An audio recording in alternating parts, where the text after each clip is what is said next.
పారిశ్రామిక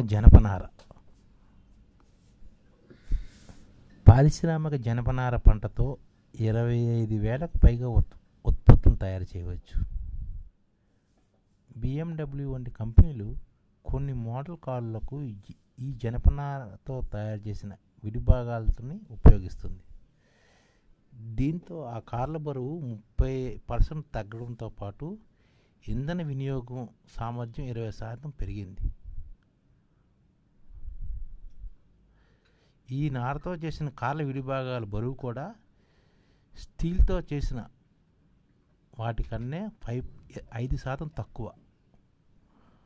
వర్షాధారిత ప్రాంతాల్లోని బీడు భూముల రైతులకు పారిశ్రామిక జనపనార పంట సాగు చాలా లాభదాయకం.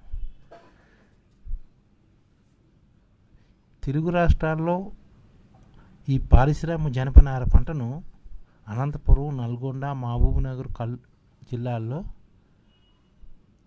వృధాగా పడి ఉన్న బీడు భూముల్లోనే చేయొచ్చు.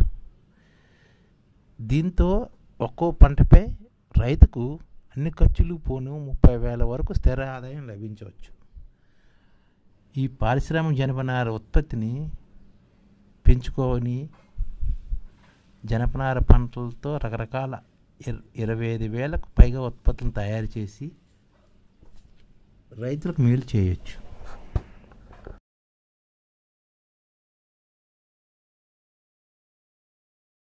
ఈ ఛానల్ ముఖ్య ఉద్దేశం ఏంటంటే మన తెలుగు రాష్ట్రాల్లో 1 కోటి మందికి సంఘటిత రంగాల్లో ఏ విధంగా ఉద్యోగాలు ఇవ్వవచ్చు, కనీస నెల జీతం 30,000 వరకు ఏ విధంగా ఇవ్వవచ్చు, ఏ విధంగా చేస్తే ఉద్యోగాలు సృష్టించబడతాయో వివరిస్తూ ఈ ఛానల్ వీడియోలు వస్తాయి.